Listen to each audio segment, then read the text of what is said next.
Hola, buenas tardes a todos y a todas las personas que nos están siguiendo a través de esta emisión en directo. Bienvenida a estas jornadas sanjuanistas que se están celebrando entre el lunes día 26 y el viernes, en la cual intentamos acercar diferentes puntos de vista sobre la figura de San Juan de la Cruz, desde el centro asociado de la UNED Andrés de Vandervilla de la provincia de Jaén, en su sede en Úbeda, y desde la comunidad carmelita del convento de San Juan de la Cruz en Úbeda, os damos la bienvenida y esperemos que disfrutéis y trabajéis suficientemente bien o que os encanten estas jornadas. Ayer tuvimos una conferencia, la gente después participó, todas las personas participaron después en el chat y espero que esta sea muy interesante también, lo sé porque soy conozco a la persona que va a impartir la conferencia y os esperamos vuestras aportaciones. Sin más preámbulo, le paso la palabra al padre Francisco para que él haga la presentación del ponente. Buenas noches. Eh, Nos encontramos en la 43 semanas sanjuanista de conferencias desde aquí de Úbeda, del convento San Juan de la Cruz. Y esta noche tenemos el gusto de tener entre nosotros al ponente don Arsenio Moreno Mendoza, nacido en Úbeda y criado en Úbeda. Su vida laboral, sin embargo, la ha desarrollado fundamentalmente fuera de Úbeda, pero Úbeda es como una piel que lleva continuamente puesta y su trabajo siempre va reflejando por todas partes Úbeda con su temática. Hablar de Arsenio Moreno, que reside habitualmente en Sevilla, en su lugar de trabajo, es hablar de un hombre importante en nuestra sociedad, en nuestro ámbito cultural y en nuestro ámbito académico. Es doctor en Geografía e Historia, en la sección de Historia de Arte por la Universidad Complutense de Madrid. Además es catedrático de bachillerato, en primer lugar, y después catedrático de Historia de Arte Moderna y Contemporánea en la Universidad Pablo de Olavide de Sevilla. Vicerrector de Relaciones Institucionales, posgrado y extensión universitaria en dicha universidad y director de progrado de doctorado en Historia de Arte y Gestión Cultural en el mundo hispano en dicha universidad. Esta es la parte del ámbito laboral donde él desarrolla su tarea normalmente. Después, como fruto de este trabajo docente laboral, viene una serie de publicaciones que, a excepción de 3 de ellas que han visto la luz en Madrid, la gran mayoría son aquí en Andalucía. Digo solamente los títulos y omito las editoriales como los años de publicación.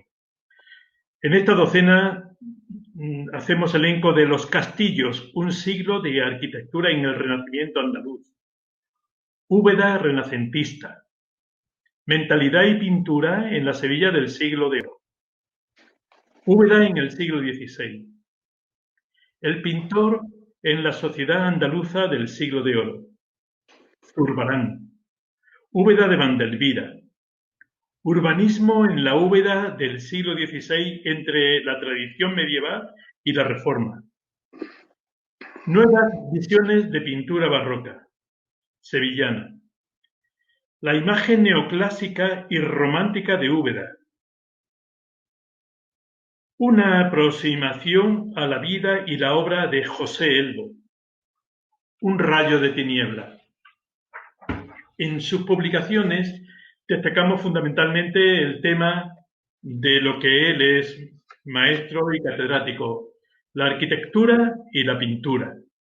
Hay también dentro de sus publicaciones una veintena de ellas compartidas en forma de libro.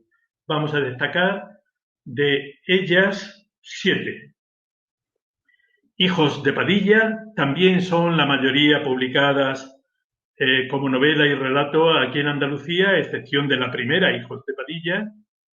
El caballero indeterminado, Roldana, Aquel verano del Álamo, Hijos de la espuma del mar, Úbeda y su última obra que ha aparecido en estos días y nos ha llegado hace unos cuantos jornadas a nuestro medio de comunicación, Galápagos. Además de esta labor de escritor y publicista, ha sido comisario de varias exposiciones, todas en España, a excepción de dos, una en Venecia y otra en Pádula. Digo a excepción de dos porque son las que más destacan entre la labor de comisario que ha realizado. Entre ellas, pues vamos a nombrar Paisaje Mediterráneo, obras maestras del Museo de Bellas Artes de Sevilla, La Andalucía de Demófilo, de Velázquez a Murillo, Patos et Éxtasis, Francisco de los Cobos y su época, José Elbo y la pintura romántica, Orto Hispalenses y los viajes del abate Marchena. En la labor de Bellas Artes y como exposiciones tiene un hermoso currículum y un hermoso recorrido. Pero hay otros cargos que quiero destacar y que resaltan la figura de Arsenio Moreno, ubetense, siempre con Úbeda en su piel y en su corazón y en su mano, en su pluma. Hay otros cargos, pues el primero de ellos que quiero nombrar es el de director del Museo de Bellas Artes de Sevilla y Granada también. Delegado provincial de Cultura en Sevilla de la Junta de Andalucía, presidente de la Comisión de Educación y Cultura del Parlamento andaluz, académico correspondiente de la Real Academia de Bellas Artes de San Fernando de Madrid, miembro del Comité Español de ICOMOS, y finalmente quiero destacar pues el cargo con el que yo lo conocí al principio de la década de los 80, alcalde de Úbeda. Yo era entonces recién ordenado sacerdote padre carmelita descalzo en Baeza, en el Colegio San Juan de la Cruz, y Arsenio trabajaba ya en el Instituto San Juan de la Cruz de Úbeda. Y aquí lo conocí yo y al poco tiempo lo conocí de alcalde. Primero como profesor, después de alcalde. Y siempre en esta relación humana que tenemos los ubetenses, los carmelitas descalzos y la gente que queremos la cultura San Juan de la Cruz y el mundo de lo bello y de lo bueno y el mundo divino. Entonces, esta noche nos encontramos con Arsenio Moreno, que va a impartir la conferencia Iconografía sanjuanista. Como es natural, a un hombre de arte le viene bien el tema del arte, pero a veces el arte se fusiona con la filosofía o con la imaginación, no con la imaginería, sino con la imagen. San Juan de la Cruz, evidentemente, a lo largo de la historia, sobre todo cuando se comienza a barruntar su santidad, comienzan las imágenes a fabricarse, a modelarse, a hacerse la imagen de San Juan de la Cruz, la beatificación, canonización, etc. Después, ya consolidada la imagen, con el cuarto centenario de su muerte, en 1591, la imagen ya está perfeccionada, pero ahora comienza la creación de la pintura, la escultura y a darle nuevos aires a una nueva visión de San Juan de la Cruz. Pero hay otro tipo de imagen que es la imagen interior, en la iconografía, en la vida y en la obra de San Juan de la Cruz. De la iconografía sanjuanista, esta noche nos habla Arsenio Moreno Mendoza.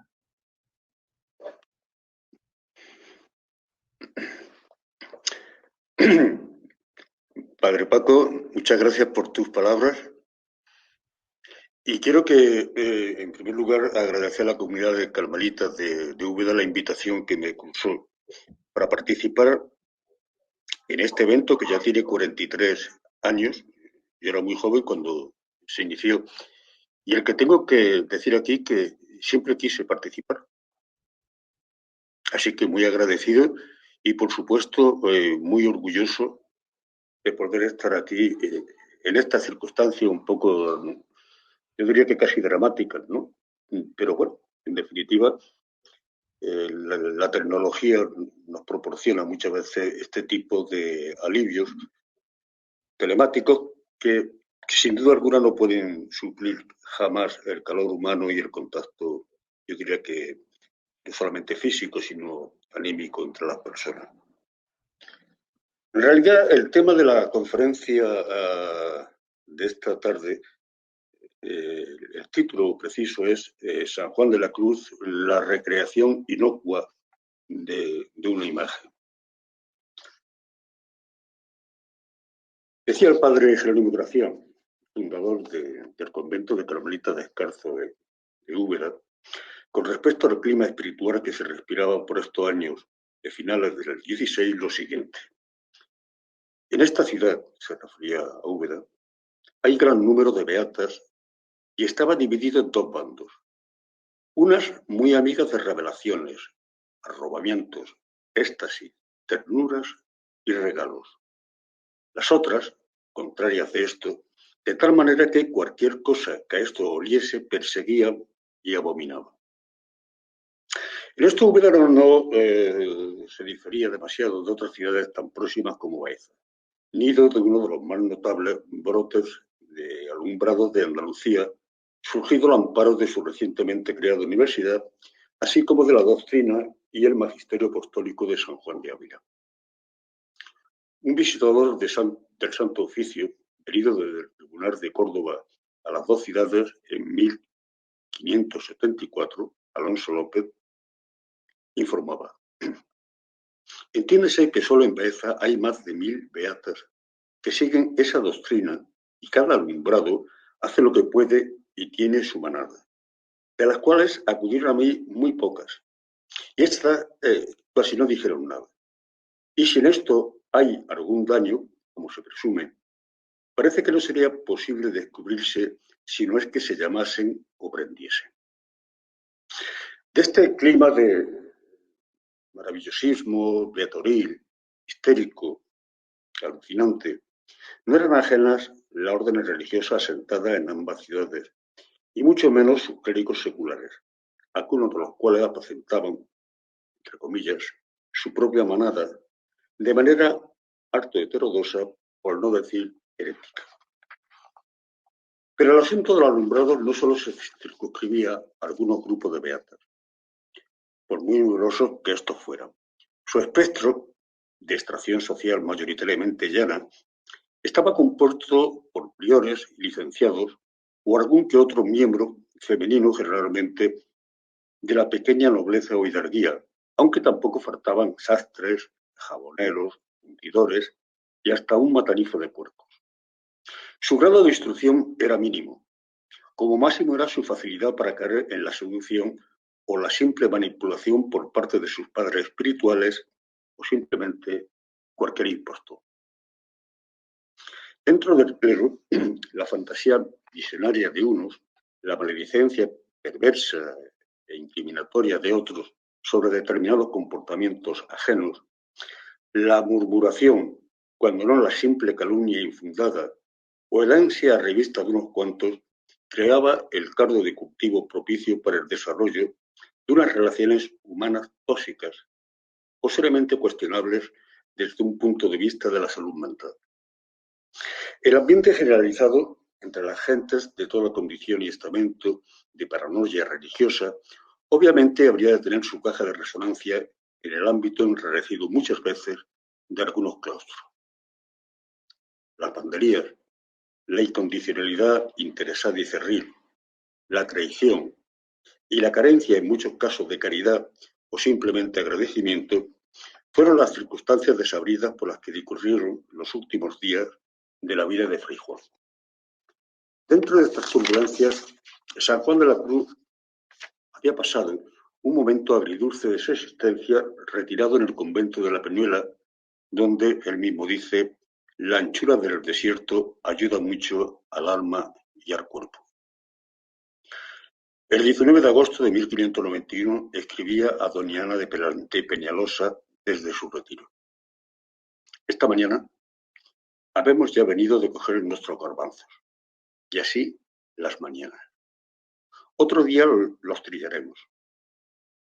Es lindo manosear estas criaturas mudas, mejor que no ser manoseados por las vivas. Dios me lo lleve adelante. Ruégueselo, mi hija. El santo, acosado por miembro de su propia orden, había contraído una erisipela que pronto se tornaría en una fatal septicemia. Ante la creciente fiebre, lo que él llamaba unas calenturillas, precisaba de atención médica. Y esta sola se le podía dispensar en Baeza o en Úbeda. En Baeza es conocido y querido. Su colegio de San Basilio es fundación más antigua y acomodada. En Úbeda, en cambio, es casi un desconocido, menos para el prior del convento de San Miguel, Francisco Crisóstomo, incondicional seguidor del padre Doria, vicario general de la orden y amigo de Fray Diego Evangelista, personaje turbio y arribista, dice él, crudo y acedo de condición, quien al parecer, por su propia cuenta, estaba formulando un proceso infame contra el santo. Por si esto fuera poco, el convento de Úbeda apenas tenía 4 años de existencia. Es pobre y mal abastecido. La estrechez física y material es mucha. Para su prior, la presencia del reformador, dice, es de poco gusto. Pero San Juan de la Cruz elige Úbeda de un modo consciente e irrevocable. Tenía 59 años de edad, años recios, sobre todo en el Carmelo reformado. Su vicario general, padre Nicolás Doria, intenta, con mano de hierro, imponer sus criterios rigoristas, intransigentes y crudos sobre el comportamiento de los miembros de la nueva orden e incluso sobre gran parte de la autonomía de los conventos femeninos impulsados por Teresa de Jesús. Personaje resentido e insidioso, ha acabado de un modo ignominioso con la figura de uno de los pilares fundacionales de la nueva religión, el padre Jerónimo Gracián. Y ahora, al parecer, le había llegado el turno al padre Juan de la Cruz. Su imperativo patológico de ortodoxia, cuando no sus corrosivos celos, así lo habían concertado. Doria apostaba por la aplicación de la regla de un modo imperativo, fatigoso, integrista, tendente a una opacidad solo contemplativa de sus miembros, muy alejada del espíritu conciliador y comprometido con el mundo de sus iniciales fundadores. Odiaba el protagonismo ajeno bajo la excusa piadosa de aborrecer todo lo mundanal. San Juan de la Cruz, ante todo, era un espiritual, un contemplativo, pero un contemplativo que a lo largo de su vida había hecho más de 30.000 kilómetros, las más de las veces a pie descalzo. Hablaba de un hombre que en su infancia había visto morir a uno de sus hermanos de hambre. Un pobre clérigo que había sufrido los rigores de la cárcel, su fuga desesperada y casi temeraria de la misma, su persecución por parte de los observantes de la antigua regla. Y este fraile, tan siervo de Dios, le comentaba la misma Santa Teresa por carta a Felipe II en 1577, está tan flaco de lo mucho que ha padecido que temo por su vida. Su posición doctrinal la dejaba bien clara en uno de sus dictámenes del espíritu. Dice así: decía asimismo que el amor del bien de los prójimos nace de la vida espiritual y contemplativa, y que, como ésta, se nos encarga por regla. Es visto encargarnos y mandarnos estar bien y cero del aprovechamiento de nuestros prójimos, porque quiso la regla hacer observante de la vida mixta y compuesta por incluir en sí y abrazar las dos, activa y contemplativa, la cual escogió el Señor para sí, por ser más perfecta, y los modos de vida y estados que la abrazan son los más perfectos de suyo. Su modo de entender la religión es amoroso con los hombres y empático con la naturaleza. La creación no es otra cosa que la proyección omnipresente de su Dios, cuando no su misma presencia. Lo que pretende Dios, decía, es hacernos dioses por participación, siéndolo Él por naturaleza, como el fuego convierte todas las cosas en fuego. El trato con sus subordinados era paternal, afectuoso, comprensivo, porque, añadía, ¿quién jamás ha visto que las virtudes y cosas de Dios se persuadan a palos y con brusquedad? A pesar de su discreción, de su ansia por pasar desapercibido, en poco tiempo, ya en Úbeda, son muchas las personas seglares y religiosos dispuestas a favorecer al siervo de Dios en su cruel enfermedad. Algo que no debía de gustar demasiado a Crisóstomo. No son beatas, con ansias de prodigios, sino gentes piadosas de intachable virtud, cuyo testimonio acrecienta y acrecentaría la fama de santidad de Fray Juan. El místico sufre un auténtico calvario físico durante su enfermedad, pero es peor su sufrimiento moral. A ambos hace frente con una entereza heroica. Lo vive en la cama antes de su muerte, declara el padre Agustín de Jesús en el proceso apostólico de beatificación. Vídele lleno de llagas, manando podre, que vino a quedar solamente en los huesos y la piel. Y para sustentarse, menearse en la pobre cama, le tenían ansidas 2 cuerdas y unos clavos en el techo, para se poder menear o hacer algún medicamento. Conocí al padre Fray Juan de la Cruz y le traté, nos cuenta el padre Eliseo de los Mártires, y le comuniqué muchas y diversas veces. Fue un hombre de mediano cuerpo, de rostro grave y venerable, algo moreno y de buena fisonomía. Su trato y conversación apacible, muy espiritual y provechoso para los que le oían y comunicaban. Nada en apariencia, por tanto, de un hombre de acción, pero tampoco un personaje pusilánime, edulcorado, diminuto y en permanente abstracción. El santo no era un varón fuerte de complexión, aunque tampoco tan menudo como se lo ha descrito, y sí introvertido, y no muy dado a hablar las más de las veces. Nada enérgico en su apariencia temperamental. En el sufrimiento de sus últimos días, su naturaleza se revuelve prodigiosa, como la plegaria de un mártir, tratando de exteriorizar lo menos posible su dolor. En su padecimiento lacerante, bien podía aplicarse su propio aviso. El alma que anda en amor, ni cansa ni se cansa. En víspera de su muerte, ya había dado comienzo la construcción no solo de su imagen beatífica, sino en realidad su creciente fama de indiscutible santidad y lagrera. El testimonio de los que con él trataron en sus últimos días es fundamental para argumentar su proceso de beatificación apostólica. Es en estos días cuando comienza a fraguarse la imagen de santidad del fraile y poeta, una imagen que el tiempo tamizaría hasta la distorsión. Estos testimonios son recogidos en su gran medida en las informaciones del mencionado proceso de beatificación. Por tanto, la principal función de estas declaraciones tienen como fin persuadir a la congregación de ritos la existencia contrastada de milagros protagonizados por el postulante, imprescindible, como todos sabemos, para la continuidad del mencionado paso hasta la proclamación de santidad. Aunque en realidad sería en 1613 cuando el prepósito general José de Jesús María autorizara a los provinciales para proceder ante los obispos a la apertura de informaciones sobre la vida y milagros del santo, no sería hasta 1617 cuando se da comienzo en Úbeda a la materialización de las comparecencias. Han pasado 26 años de la muerte de Fray Juan y algunos de los testigos todavía sobreviven, o en su caso, algunos de sus descendientes.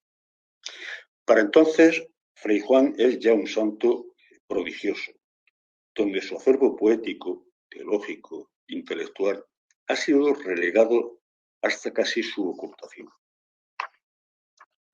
Entre otros supuestos milagros, figura la aparición de un globo de luz en la celda del moribundo del tamaño de un arnero, nos dice, cuyo resplandor, en palabras del donado Francisco el Indigno, era de color encendida y resplandeciente. Sin embargo, algunos de los testigos presenciales que acompañaban al donado aseguran no haber visto nada, algo que contrasta con la aseveración de otros concurrentes, entre ellos el ya mencionado Francisco de Jesús el Indigno, quien, preguntado por qué no había comunicado a los presentes este hecho, adujo que por no romper la devoción con que estaban diciendo el salmo. No sería la última vez que el hermano Francisco el Indigno viera esta luz. Ahora sobre el sepulcro del santo, tan solo una semana después de haber fallecido. El hermano no tardó en proclamar: milagro es este, a lo que el padre maestro del ovicio le recriminó, supongo que no sin falta de ironía: calle, hermano, no diga que queremos nosotros hacer milagros, que Dios lo descubrirá a su tiempo. No hay que perder de vista la idiosincrasia de este individuo. Me refiero a Francisco el Indigno.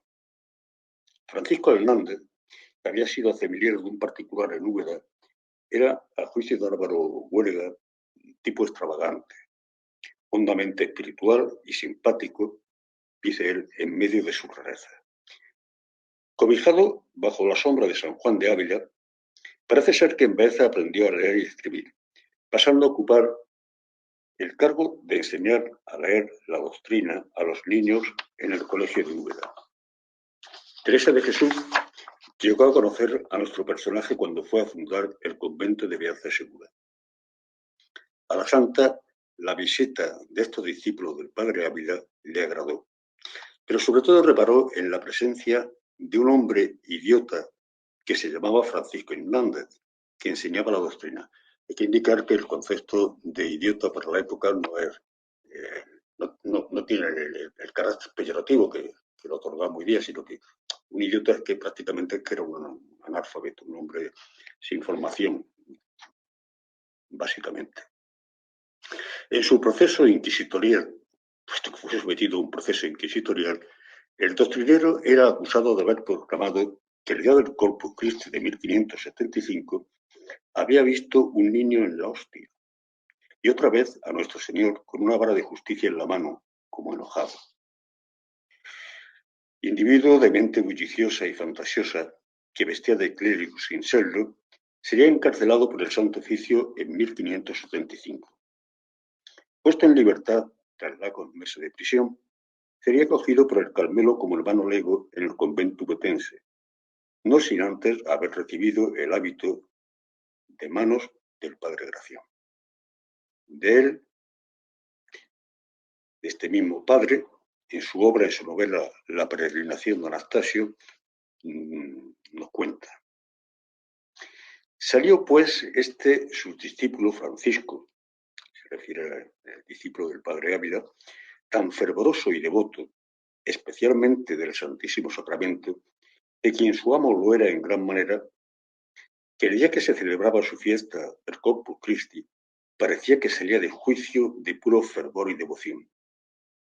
Tanto que le acaeció un día, yendo delante de la procesión Exultam Domino, saltar y también con el cuerpo ir volando por el aire gran techo, y cayó entre unas piedras sin hacerse ningún mal, de que toda la gente se admiró y tuvieron por milagro. Solía ir en las procesiones disfrazado como un rey David, en compañía de todos los muchachos.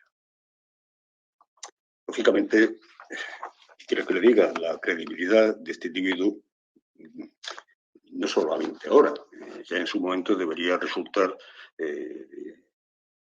dudosa y cuanto menos razonablemente cuestionable. Otro fenómeno del que se da testimonio con particular importancia es el del delicioso olor que desprendían las vendas y paños utilizados en su curación. Catalina de San Alberto, monja carmelita, describe cómo sus padres trataron al santo en Úbeda de modo familiar.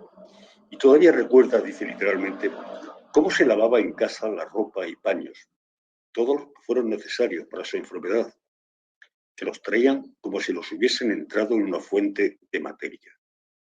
Y estos paños traían un olor celestial, que con ser de suyo las materias asquerosas daban nuevo aliento en lavarlos. Yo ni mi madre los fiaba, sino a sus propias hijas. Naturalmente, estas hilas y paños, estas prendas, no dejaron de derramar su efecto milagroso, añade la madre Catalina de San Alberto. Primero en su propio padre, don Fernando Díaz, quien sanó de una erisipela. Del mismo modo que otras muchas personas, incluso ella misma. En fin, no soy yo, por supuesto, quien vaya a entrar a dirimir la validez de unos testimonios, mucho menos la veracidad de unos milagros. Parece ser que el propio Fray Juan de la Cruz, en sus últimos meses de estancia en la Peñuela, tal como nos indica su biógrafo, el padre Crisóstomo de Jesús, dejó a medio concluir un opúsculo muy desaparecido, que trataba sobre los milagros verdaderos y los milagros falsos, así como del bueno y el mal espíritu. Desde luego, San Juan no era un espíritu fácilmente impresionable y hubiera sido un extraordinario interés el poder haber accedido a este breve tratado. Pero, fingiendo esta vez el triste empeño de ser un poco abogado del diablo, tengo que hacer notar la ciencia ya no ha advertido sobre la posibilidad de que este divino perfume emanado de las vendas purpulentas, este olor como almizcle, encuentra su explicación en la presencia en la flora microbiana del pseudonomas. Para el doctor de Úbeda, don Fermín Palma, este olor dulce y aromático estaría provocado por lo que en nuestro día se conoce como aminocelofenosa. Milagros, sugestión, causa física. Este no es un problema que nos concierne a nosotros. Otro hecho milagroso imputado al santo en su proceso apostólico serían de naturaleza física, tales como la contención del incendio de la Peñuela o la paralización de la tempestad en el mismo lugar. Los religiosos de la Peñuela al parecer no tienen dudas sobre el carácter sobrenatural de los mismos. En ambos casos es el santo el que se enfrenta a las fuerzas de la naturaleza para dominarlas y vencerlas. Si nos atenemos a las crónicas y testimonios que han llegado hasta nosotros, la defunción y exequias de Fray Juan no debieron ser un acontecimiento que pasara desapercibido en Úbeda. Al contrario, fue o debió ser un hecho clamoroso, sin llegar a adquirir lo que hoy en día calificaríamos de multitudinario. Nada más conocida la noticia de su muerte, acudió la cerda toda la comunidad para rezar un responso y besar los pies y las manos del bienaventurado. Y fue tanto el concurso de gente que acudía al convento para velar y despedir al padre Fray Juan, que el prior, nos relata Federico de Jesús, se vio forzado a abrir las puertas de la casa, aun siendo una hora más propia de recogimiento y clausura. Era la 1 de la noche, y todos querían hacerse con una reliquia. Otro declarante, el padre Alonso, nos dejaba el siguiente relato. Todos le besaban los pies y las manos, y acababan por santo. Cuantas cosas hallaron suyas o que hubiesen usado, se dividieron entre seglares y religiosos, así de la misma orden como de otras, por preciosas reliquias, cortándole cabello, dedos y callos de los pies, y arrancándole uñas. Y todos lloraban de un torbarón, saliendo la voz de su muerte por la ciudad, y acudiendo gente sin número a lo ver y venerar, de suerte que apenas le pudiera enterrar. No se desaprovechó nada. La soga que pendía del techo fue hecha a trozos y repartida. Con las alpargatas sucedió algo parecido. Y añade Pedro de San José en el informe de Úbeda de 1627. Fue menester mucha diligencia para que no le cortasen de su cuerpo algunas cosas, y con toda la diligencia que se hizo, hubo quien le cortó un dedo de la mano. Pura histeria para los parámetros, si es que las cosas se desarrollaron de tal modo. Estas relaciones pueden parecerle un tanto exageradas, y sin duda alguna tal vez sean, ¿no? A fin de cuentas, habían sido muy pocos los ubetenses que habían llegado a tratar personalmente al personaje en vida. A su entierro acudieron los miembros de todas las comunidades religiosas masculinas asentadas en la ciudad, algo que debía ser habitual en los sepelios de cualquier sacerdote. Finalmente, a eso del mediodía pudieron dar tierra en un lateral de la primitiva e improvisada iglesia a los restos del santo. Pero esta paz eterna no duraría tanto para nuestro pueblo. Después de la muerte del padre Fray Juan, parece ser que la vida discurre en el convento con absoluta normalidad. Pero llegado el mes de septiembre, una noche, entre las 12 y la 1, se despiertan sobresaltados algunos frailes y se alzan gritos de alarma cuando comprueban que 4 o 5 religiosos, junto al padre prior y otros 2 legos, estaban procediendo a desenterrar el cuerpo del santo. El prior no hacía otra cosa que cumplir con el mandato de sus superiores, quien a petición de don Luis de Mercado y su esposa, doña Ana de Peñalosa, habían conseguido la autorización legal para trasladar el cadáver a Segovia. Los comisionados traían, por tanto, censura y precepto de los priores y superiores de su religión. Todo se ajustaba a la legalidad. Pero el cadáver estaba aún demasiado fresco y el traslado no se pudo efectuar. Mucha cal viva sobre los restos y a esperar.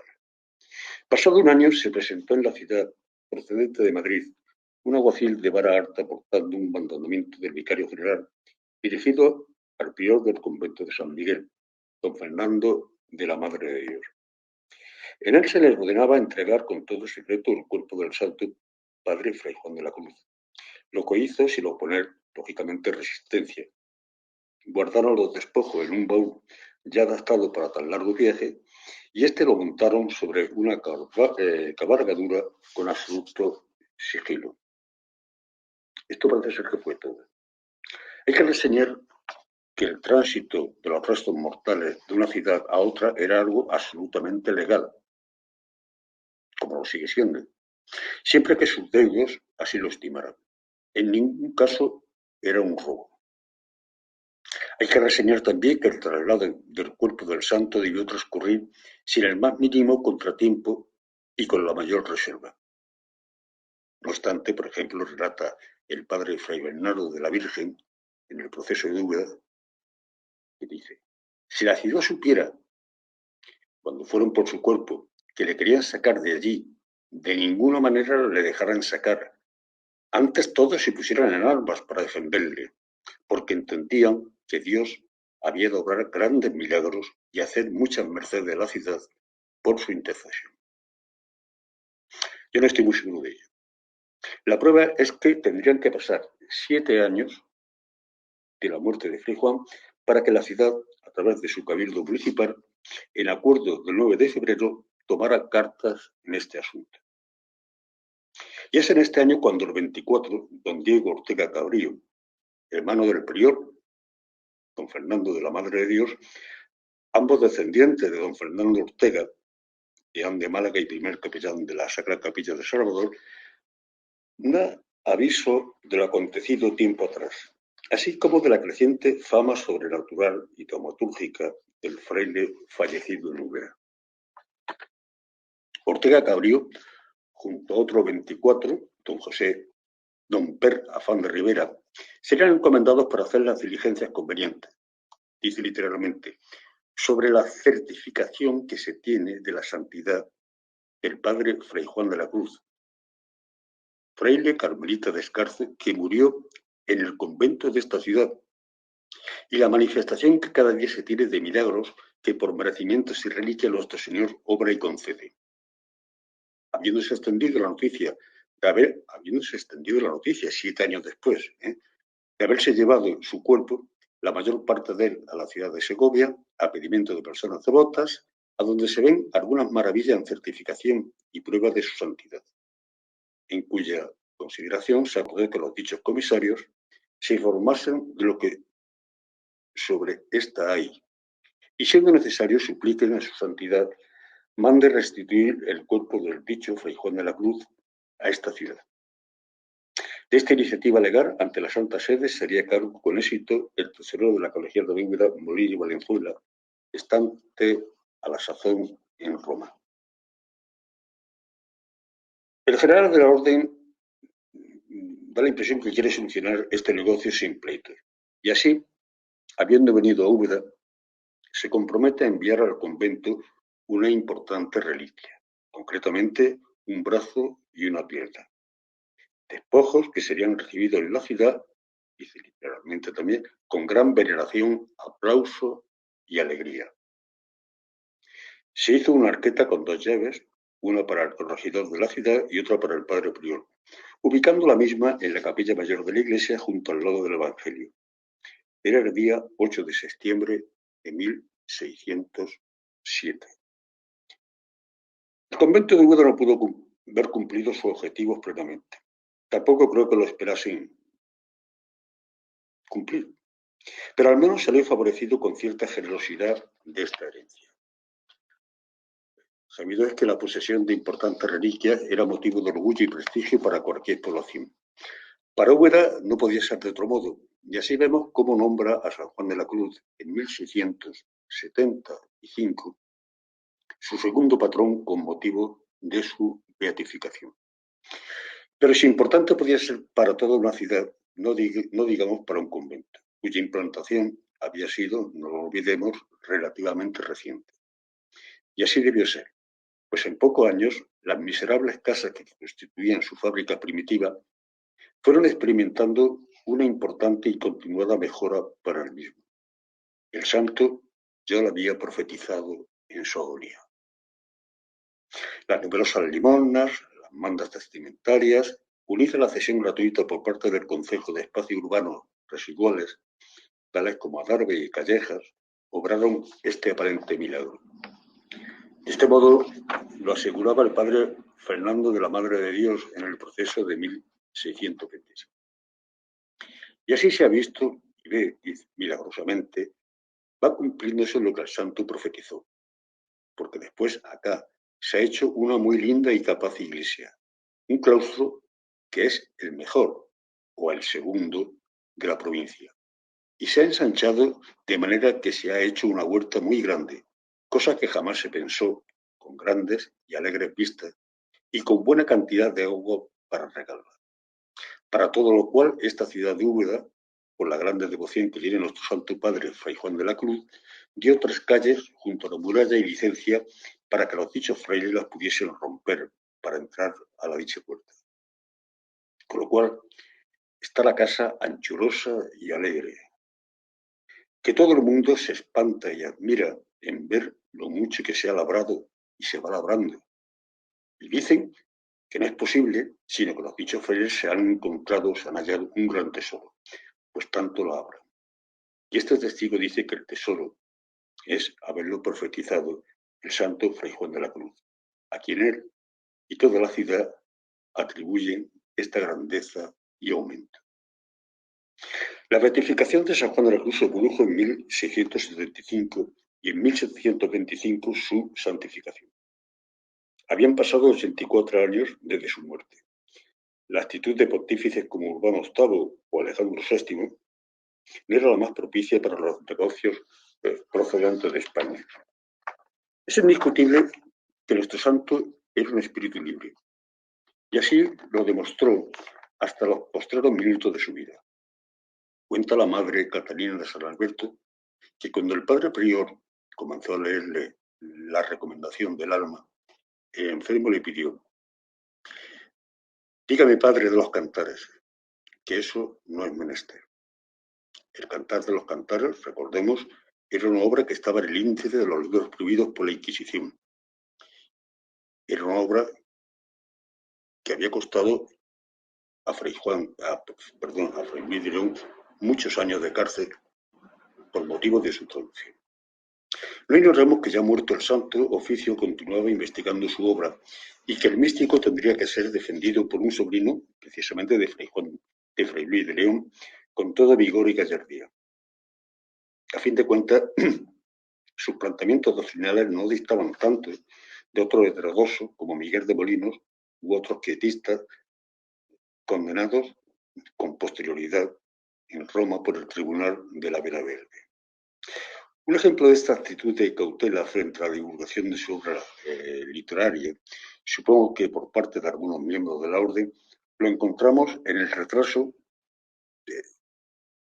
tal vez excesivo y premeditado, con que sus escritos habrían de ver la luz en la imprenta. Nos comenta el padre Gracián de la Madre de Dios, para mí el autor, junto también carmelita Lander Stegen, que entre 1584, es decir, varios años antes de su muerte, año que el autor dio fin al grueso de su producción literaria, y 1618, en que ésta se imprimió por vez primera en Alcalá, fueron innumerables las copias manuscritas que circularon entre personas de distintos reinos y de un modo muy particular entre los claustros femeninos del Carmelo. Que recordar que esto era algo absolutamente frecuente. No toda la poesía encontraba su cauce de difusión a través del manuscrito, de la copia, en tanto que, por ejemplo, la novela, en cualquiera de sus modalidades, caballería, pastoril,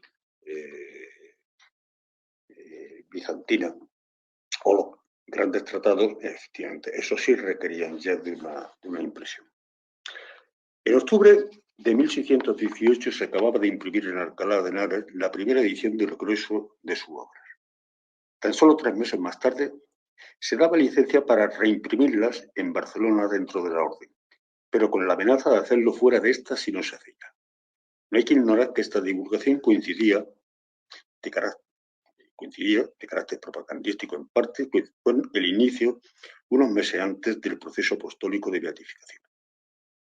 Sin embargo, en esta primera edición de su obra completa no aparece su cántico espiritual, su obra más sublime, más importante, cuya impresión tendría que esperar hasta 1622 para ver la luz en París y en francés. De hecho, hasta 1627 no la encontraríamos en español hasta su publicación en Bruselas. Más tarde vendría la edición de 1630, en la que el editor recogía en su introducción lo que él consideraba una demanda clamorosa del público. Era tan impaciente la instancia que a la religión se hacía en este caso, que amenazaban, algunos los imprimirían en su nombre, y otros indignados se valieron de ella para vender por suyos fragmentos de los libros. Y lo mismo podríamos decir de los traslados en mano y en francés, que circulaban tanto por España, Portugal, por Francia, por Flandes, a la espera de una recopilación completa de su edición. La orden, es una opinión personal, debería encontrar al límite se debería encontrar al límite de perder el control de la obra. De ahí que tuviera que ceder sus inquietudes y posibles celos, que nunca, en mi opinión, tuvieron que estar justificados. A la par que se iba difundiendo por la imprenta las publicaciones del fraile de Fontiveros, su imagen, su iconografía, se iba abriendo paso bien como homenaje, bien como ilustración de su obra, o bien como ilustración de algunos pasajes de su biografía, como figura en la historia del venerable padre Fray Juan de la Cruz, escrita por Fray Jerónimo de San José. Esta era práctica publicitaria llevada a cabo por las diferentes órdenes con motivo de la beatificación o canonización de sus fundadores o algún miembro de la misma. De San Juan nunca existió un retrato cierto de su físico. Él mismo se negó a ello. No existe certeza alguna sobre el paradero de aquel que le hiciera un pintor de Granada. A este respecto dice la Madre Isabel de la Encarnación, que por su encargo se hizo un retrato del padre Fray Juan de la Cruz, y entre comillas, por esta estima y veneración que esta testigo tenía de él, de hombre santo, acabó con un pintor que una vez, sin que el santo lo viese, le retratase, y el pintor lo hizo.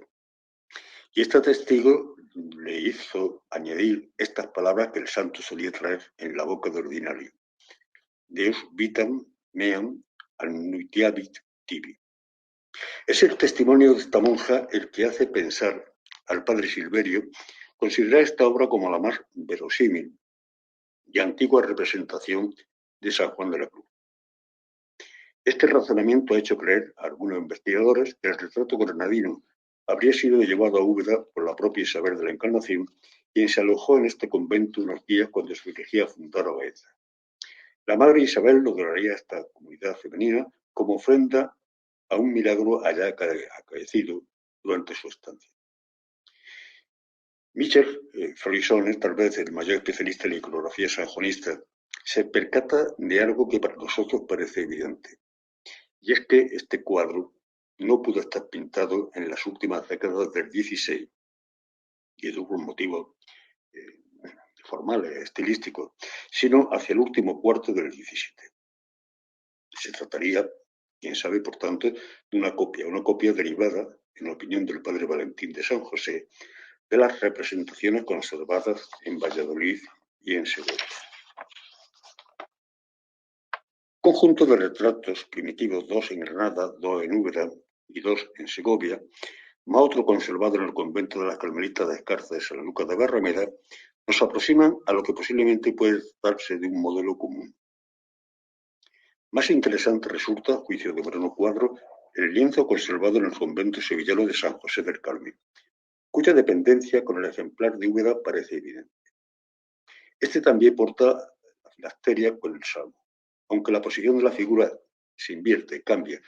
Realizado en el primer tercio del siglo XVII, tal vez el lienzo podía relacionarse con aquel que la comunidad encargara a un pintor desconocido, ya lo hemos visto, en 1631 por importe de 272 reales. Otro retrato muy sugerente sería el conservado en el convento de San José y San Roque de Aguilar de la Frontera, cuya iconografía ofrece cierto aspecto diferenciado, hecho que hace dudar a María Teresa de Brío sobre la identidad del retratado, cabiendo la posibilidad de que se tratara de otro santo carmelitano. En todo esto, los atributos más habituales que acompañan al santo son la cruz, la paloma del Espíritu Santo, la calavera, algún libro y la pluma de escribir. Sus rasgos fisionómicos son siempre semejantes: amplia calvicie, con mechón en la frente, piel color trigueño, moreno de barba, algo crecida, nariz aguileña, mirada profunda y cuerpo de mediana estatura. Estos mismos rasgos persisten en la casi totalidad de los retratos de busto, modalidad iconográfica de la que existen diferentes ejemplos del santo. De todos ellos, posiblemente el más conocido es el existente en el convento de las Carmelitas Descalzas de Úbeda, conocido como segundo retrato de Úbeda, una de las versiones más antiguas de las que hoy tenemos noticia, cuya calidad pictórica, en palabras de Florisone, es bastante similar. Esta no es obra contemporánea del santo, sino una versión más tardía. Su rostro responde a los rasgos fisionómicos tantas veces repetidos por aquellos que los llegaron a conocer, dejando testimonio de los mismos.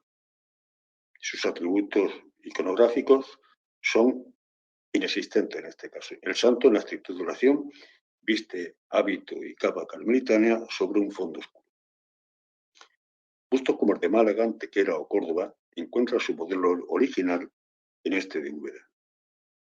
Este de Málaga es el que en la actualidad se exhibe en el Museo San Juan de la Cruz de Úbeda, perteneciente al convento de los Carmelitas de Málaga y más tarde destinado a la Casa de Córdoba, fue dado a conocer en 1962. Fechable en los primeros años del 17, quién sabe, si muy a finales del 16, es obra de mediocre ejecución y peor conservada, siendo su procedente más claro el ejemplar de Córdoba. En la parte baja de su bordura puede leerse verdadero retrato de San Juan de la Cruz. El santo, pintado de medio cuerpo en actitud de piadosa oración con las manos juntas, mientras dirige su mirada al crucificado, luce una aureola exacta con el salmo que a tanto le gustaba. En resumidas cuentas, bien podemos afirmar que es bastante improbable que conservemos un retrato original de San Juan de la Cruz pintado en vida.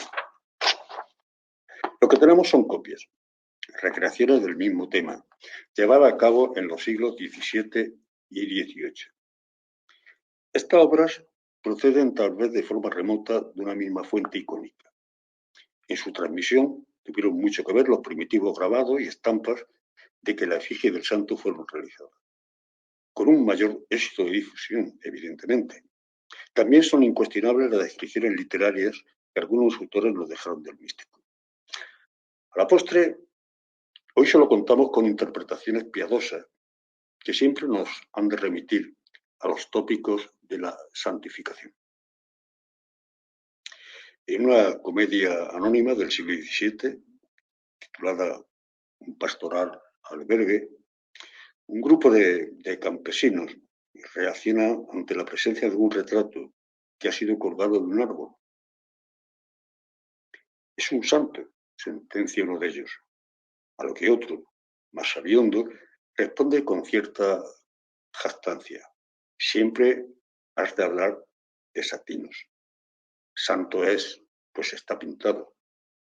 Es indiscutible que nuestros artistas plásticos, así como los tratadistas como Pacheco, habían contribuido a forjar en el imaginario colectivo la imagen beatífica y tópica que a todo santo que se precie le corresponde. Existe en el convento de Segovia un lienzo que muestra a San Juan arrodillado ante la imagen de un nazareno. En el proceso apostólico se cuenta como en 1588, un día que el santo se trasladaba en el convento de Segovia desde su celda hacia la escalera del patio, vi un cuadro por primera vez que representaba a Cristo cargado con el peso de la cruz. Este acontecimiento le habría de producir de manera inmediata un arrebato místico, fruto de la llamada del amor. El cuadro fue trasladado a la iglesia para así poder ser venerado por toda la comunidad y los fieles. De tal modo que estando Fray Juan otro día postrado en oración ante el mismo, le reveló a su hermano que Cristo se había dirigido a él con estas palabras: hermano Juan, pídeme lo que quieras, que voy a concedértelo por el servicio que me has hecho. Este cuadro se encuentra dentro de la serie grabada por Diego d'Astor sobre el mismo tema para la edición Príncipe de la Obra del Santo, publicada en Alcalá de Henares en 1618, cuyo modelo sin duda alguna debió de ver. Una variante del diálogo de Segovia sería la conocida como diálogo con el crucificado, grabada por Artón Bier. Aquí es sustituida la figura de Cristo con la cruz, acuesta por un Cristo en la cruz. Y muy similar en su composición, salvando lógicamente el encuadre arquitectónico, que en este caso se sustituido por un paisaje agreste, nos representa pues, prácticamente el mismo motivo. Esta obra, llevada a la estampa por Pauner Barne, la obra representa a San Juan de la Cruz como pastor del Carmelo. En este caso no hablamos de figuras escultóricas que reposan sobre un altar, sino de la aparición al santo de la Virgen del Carmen.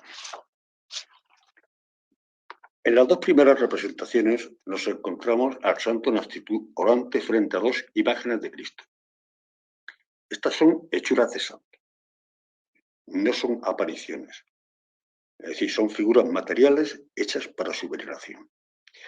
En los comentarios a la subida al Monte Carmelo, San Juan de la Cruz lleva a cabo una defensa ortodoxa sobre el uso de las imágenes sagradas dictado por la Iglesia. Trento, siguiendo los postulados del Concilio de Nicea y la doctrina de los padres de la Iglesia, como San Gregorio Magno, sobre todo Santo Tomás de Aquino, así lo había definido. La imagen sacra sirve como instrucción a los analfabetos, ayuda a perdurar en la memoria misterios sagrados y ejemplos hagiográficos y estimula las emociones. Pero su crítica se hace feroz contra el culto divino de algunas personas, que dice literalmente, que ponen su gozo más en la pintura y ornato de ellas que no en lo que representa. Esto se verá, añade, bien por el uso abominable que en estos nuestros tiempos usan algunas personas, que no teniendo ellas aborrecido el traje vano del mundo, adornan a las imágenes con el trato que la gente vana por el tiempo va inventando para el cumplimiento de sus pasatiempos y vanidades. Y del traje que en ellas es reprendido, visten, ellos a ellas, las imágenes, cosa que a los santos que representa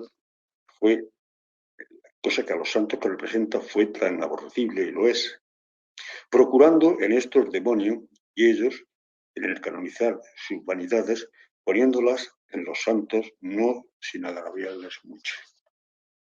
Además, advierte que en este mismo capítulo de la subida al monte, que la persona devota de veras, y aquí empieza ya la clave de su visión, la persona devota de veras en lo invisible principalmente pone su devoción, y pocas imágenes ha menester y de poca usa.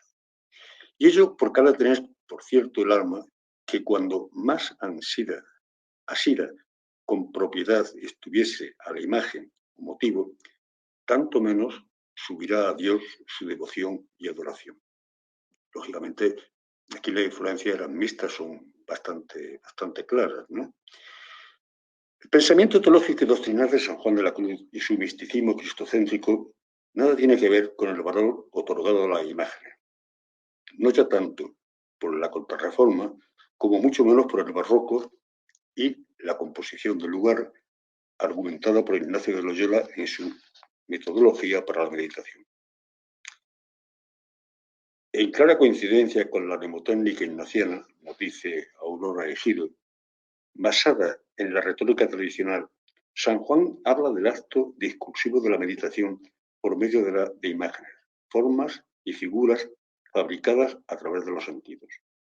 Sin embargo, tales captaciones solo deben servir a los que comienzan, pues para alcanzar a Dios debe pasarse a la quietud de las potencias y a un dejamiento que en el plano de la memoria ya solo implica pérdida de lugares e imágenes, sino también de la noción temporal. Dice el santo, porque la viva imagen busca dentro de sí, que es Cristo crucificado, en el cual antes gusta de que todo se lo quiten y que todo le falte, hasta los motivos y medios que llegan más a Dios.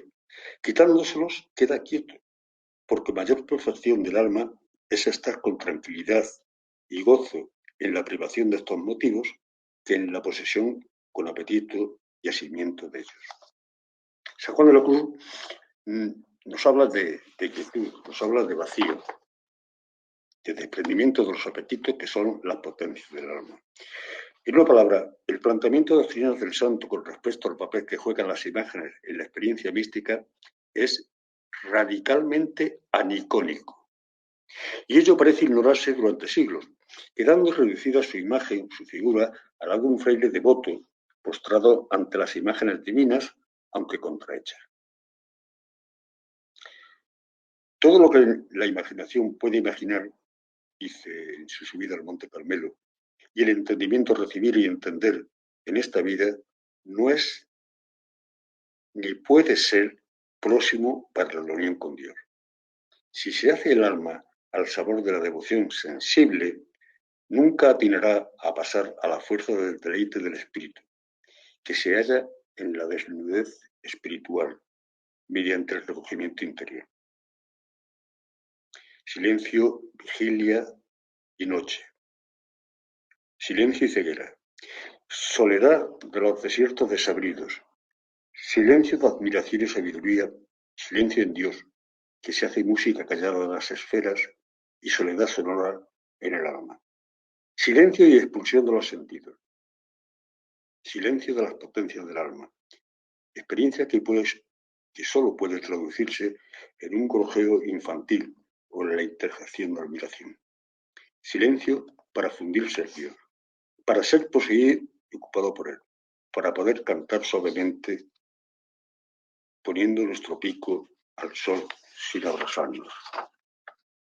Emilio Orozco destacaba cómo la doctrina sanjuanista entraña, ante todo, la negación y renuncia de lo sensible por ser, como diría el propio santo en su comentario a la canción tercera del Cántico, impedimento para la desnudez espiritual requerida en el camino de Cristo. Sin embargo, cuando alcanza esta cima, advertía Orozco, en ese momento de huerta que supone el paso de la noche de los sentidos y del entendimiento, en su reencuentro con el mundo, acudirá a todas estas bellas criaturas como medio de nombrarle o de decir algo de él, porque ve todas ellas no ya como signos, sino como el mismo Dios. Es lógico.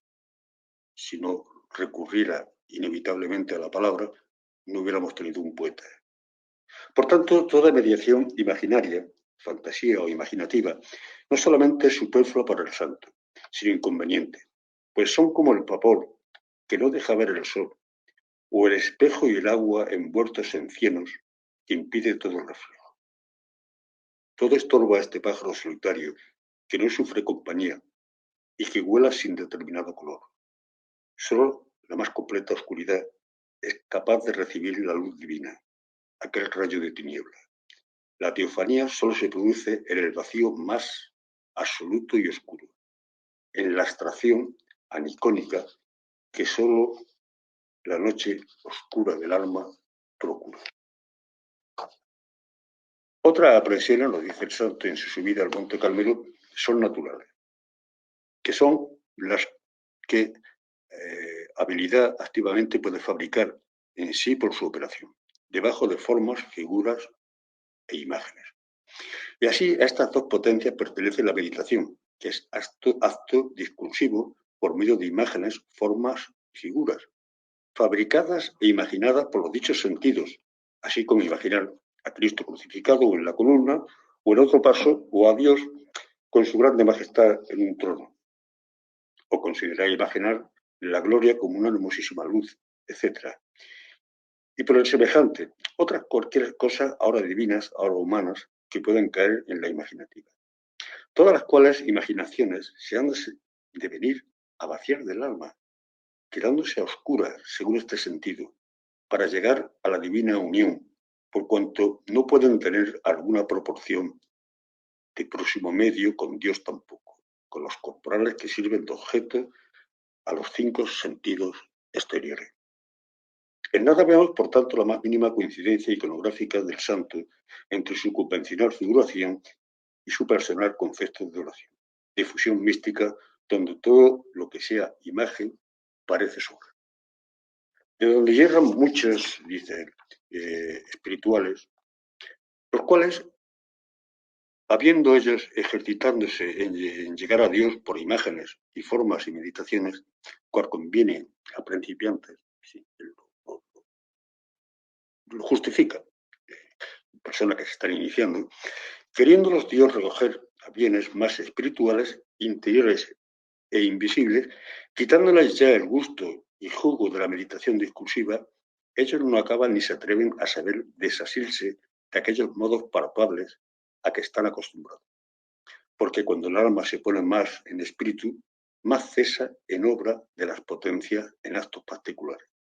Porque se pone ella más en acto general y puro, y así cesan de obrar las potencias que caminaban para aquello donde el alma llegó, así como cesan y paran los pies, acabando su jornada.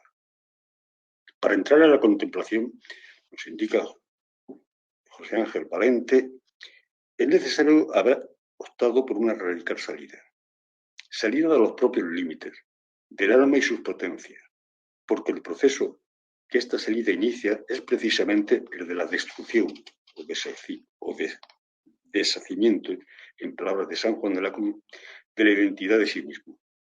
La composición imaginaria ni tan siquiera podía ser un preludio para la oración destinada a cimentar la meditación, un estadio previo, como afirma Teresa de Jesús, Juan de Ávila, Alonso Rodríguez o Fray Luis de Granada. Como vemos, la negación de toda operación imaginaria, de toda recomposición mental del lugar, es absoluta. Mucho más, imposible, Si cabe, es la unión con Dios a través de la visión mediática de la imagen, por muy al natural que ésta resulta. De donde, lo sentencia el santo, de aquellas formas de tales visiones que se quedan en el alma impresas, no ha de hacer archivo ni tesoro el alma, ni ha de querer arrimarse a ellas, porque sería estarse con aquellas formas, imágenes y personas, que acerca del interior residen embarazadas, y no iría por negocio de todas las cosas de Dios. Aquí en San Juan de la Cruz la imagen se desvanece en el silencio opaco y ciego de la noche, en el abismo donde solo la nada impera, para nacer en la más pura y deslumbrante claridad, como el agua se evapora al contacto con el fuego. Pues la oscuridad misma es la luz que no se deja expresar en formulaciones abstractas, aunque sí se deja entrever en la realidad de la vida. Para finalizar, no podemos olvidarnos de otras representaciones, grabados, pinturas, que muestran la figura del santo fundamentalmente reseñando alguna escena esencialmente milagrosa de su vida. Es cierto que alguna estampa nos lo muestra como escritor. Este es el ejemplo de la llevada a cabo por Matías de Arteaga en 1701 para ilustrar sus avisos y sentencias. Obra publicada en Sevilla por Francisco de Lezaer. Aquí nuestro místico poeta aparece sentado mientras escribe la subida al Monte Carmelo, iluminado por el Espíritu Santo ante la visión del crucificado. Tampoco faltarían modelos en madera policromada, donde San Juan aparece en pie portando en su mano izquierda un libro abierto, mientras que su derecha sostiene una pluma, tales como el ejemplar del convento del Santo Ángel de Sevilla, fechable hacia 1673, u otra espléndida de Francisco Ruiz Gijón, que se conserva en el Metropolitan Museum. Otro grabado insiste en mostrar algunos de los momentos más memorables de su biografía. Este es el caso del encuentro de San Juan con Santa Teresa en el convento de Duero. A dos series dedicadas a ilustrar la vida de Santa Teresa pertenece este tema. Una, la más antigua, de 1630, pertenece a Cornelius Garl, y la otra, de 1726, es obra del grabador Arnoldus van Westerhout. Tampoco habría de faltar series de su vida, donde son plasmados algunos de sus más acreditados milagros para su beatificación. Es decir, sobre todo,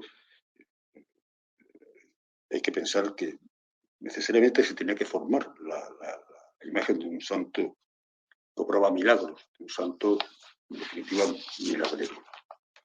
El alumnato de la iglesia del convento de la Concepción de las Madres Carmelitas de Úbeda, Fray Juan, paraliza la tempestad y el incendio de la Peñuela.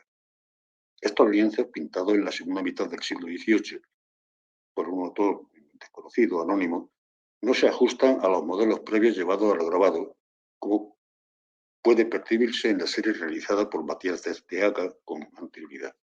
Tampoco podían faltar las escenas relacionadas con la expulsión de los diablos por parte del santo, cuyo ejemplo más vistoso sería el existente de los padres carmelitas de Cádiz, lienzos ya de comienzos del siglo XIX. Esta es la iconografía que se forjaría por la iglesia sobre San Juan de la Cruz. Una iconografía que en nada respondía a los postulados de nuestro doctor místico sobre la imagen religiosa, su función y alcance para la consumación de sus anhelos espirituales. Sus planteamientos se acercaban demasiado a una heterodoxia erasmista, quietista, que el dogma católico ya en aquel momento no dudaría en desterrar. De esta imagen pietista y siempre edulcorada hasta la vulgaridad de la figura pusilánime en serie que se fabricaban en olor, solo había un paso. Pero es que a San Juan de la Cruz no se le reconoció como poeta hasta ya entrado en el siglo XIX. El siglo de las luces había ahuyentado la mística, y hasta 1856, año en que aparece publicada sus obras en la Biblioteca de Autores Españoles, precedida de un estudio de Pi y Margall, su obra no ingresaría en el canon civil de los poetas españoles. Pi y Margall, en nuestro siglo de oro, para mí Margall, en nuestro siglo de oro, no existe otro poeta que se acerque a su lenguaje. En eso lleva razón. Ni tuvo tan sublimes conceptos, ni nadie pudo imitar su estilo. Tendría que llegar el siglo XX para que las nuestras artes plásticas entendieran en su profunda dimensión el mensaje doctrinal que guardaba la obra de San Juan de la Cruz, su misticismo icónico, que no iconoclasta, expresado a través de la poesía. Y sería de la mano de la abstracción, fundamentalmente, donde esta obra poética, mezclada de silencios, encontraría su más aproximativa expresión. Escultores como Chillida, pintores como Tapies, Sicilia, Proto, Barceló, supieron bucear dentro de su obra para dejarnos las más bellas revelaciones de la misma. Muchas gracias y con esto doy por concluida la conferencia. Muchas gracias, Arsenio, profesor Moreno Mendoza, por la exhaustiva y detallada conferencia sobre la iconografía sanjuanista. Tenemos una serie de preguntas. No sé si el padre el padre Francisco Víctor quería hacer alguna pregunta. Tenemos dos preguntas que han mandado a través del chat. La primera, si dice, puesto que ha mencionado algunos de los atributos que acompañan la representación de San Juan de la Cruz, ¿podría decir qué significa el águila?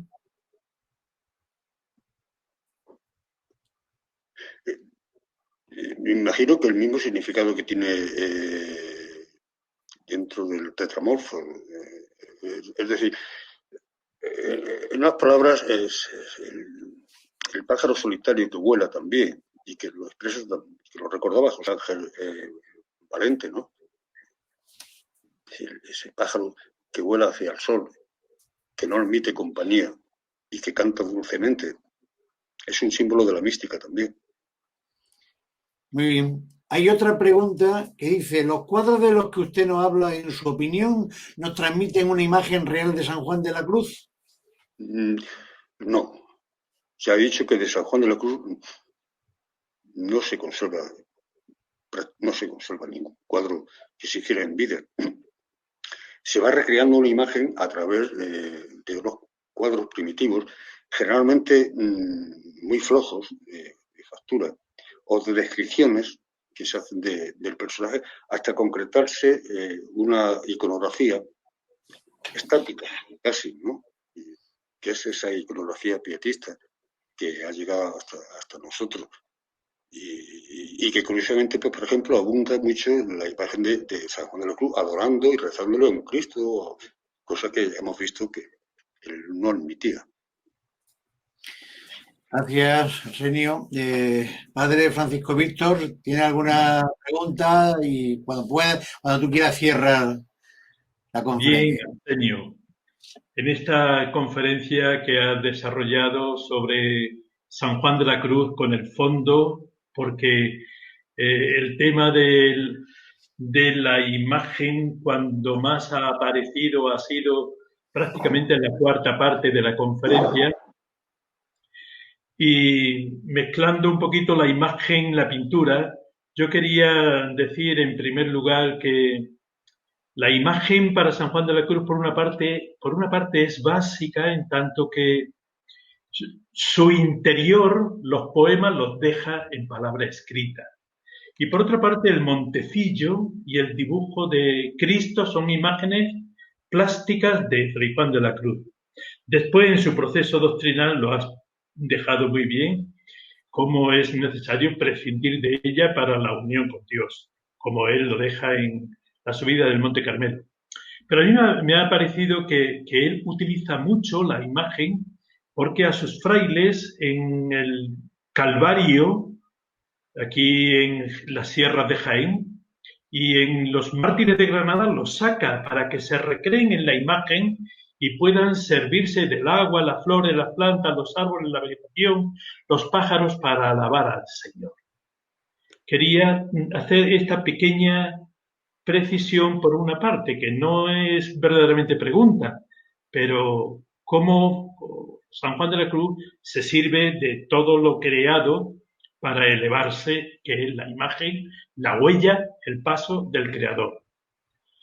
Y si me permite, Arsenio, quería hacer una pequeña postilla. A mí me parece, de esto no tengo seguridad, la gente sencilla, humilde y pobre no eran pintados. Santa Teresa de Jesús fue pintada en Sevilla en 1575 por mandato y fue un pintor conventual, no fue un maestro del arte, no fue uno de los que vivían en su tiempo. San Juan de la Cruz tuvo menos suerte porque no le mandaron, sino que medio a escondidas, la Madre Isabel de la Encarnación lo hizo, después ya pasó otra cosa. Pero la imagen de San Juan de la Cruz nos ha quedado en el testimonio de tantos, especialmente de Eliseo de los Mártires, que nos lo describe de tal manera que después ha pasado a la pintura, a los grabados y a la escultura. Esto quería afirmar nada más, ¿no? Sí, vamos a ver. San Juan de la Cruz no es ningún... en cuanto al tema doctrinal de la imagen, es no ortodoxo. Es decir, él sigue a pie juntillas a Trento, que por otra parte, Trento no aporta muchas más cosas, ¿no? Con respecto al Concilio de Nicea. Es decir, que él no tiene objeción. En todo caso, habla de su propia experiencia personal que se puede transmitir a otros. Por otra parte, no hay que olvidar una cuestión, y eso es verdad. San Juan de la Cruz, chaval, entró para ser entallador, como aprendiz. Es decir, que tendría que tener cierta actitud para la plástica. Hay muchos ejemplos, se cuenta efectivamente que construía cruces, que tallaba imágenes, que incluso llegaba a hacer un Belén en su momento. Es decir, no que desprecie en general este tema, él lo admite, entre otras cosas porque él es consciente de que ese nivel de exigencia no se le puede exigir al común de la gente. Un hombre comprensivo y un hombre caritativo, por otra parte. Pero en su foro interno sí lo dice muy claro y son comentarios. Vamos a ver, cuando no en vano, ¿no? Cuando uno lee a Miguel de Molinos, ¿no? Y lee el proceso, Miguel de Molinos continuamente está haciendo alusión a San Juan de la Cruz. Y no, si esto no lo digo yo, esto lo decía ya San Juan de la Cruz. Es decir, está echando palabras fuera como excusa. Claro, sí. El problema es que han pasado varias décadas y la ortodoxia católica frente a la Reforma se había atrincherado, ¿no? Evidentemente. Pero evidentemente hubo ahí el paréntesis, o más que el paréntesis, el proceso histórico del final del 15-16 de Lutero y la Contrarreforma, que influye mucho en el tema. Pues si te parece, agradeciéndote tu labor, tu trabajo y tu claridad en la exposición sanjuanista, vamos a recordar que en esta 43 semanas sanjuanistas, mañana miércoles, día 28, tendremos entre nosotros, hablándonos de, mira por dónde, hablar a lo puro del espíritu, el Carmelo Femenino de Granada y San Juan de la Cruz. El tema lo desarrollará la hermana María Aurora de la Trinidad. Ella es carmelita descalza, precisamente de la comunidad de Granada. La hermana María Aurora es licenciada en Medicina y Cirugía por la Universidad de Granada. Lo haremos como es natural, a consecuencia de esta pandemia de la COVID, lo haremos en estos medios que nos favorece la UNED de Jaén Úbeda Jaén, a la cual le estamos muy agradecidos y deseando que esta figura de San Juan de la Cruz, por medio de la red, llegue a mucha gente más. Nos despedimos hasta mañana, si os parece, y dejamos unas imágenes, ya que hablamos de imágenes, sobre San Juan de la Cruz y el convento del Carmen de Úbeda. Buenas noches. Buenas noches, Padre Francisco. Buenas noches al Señor.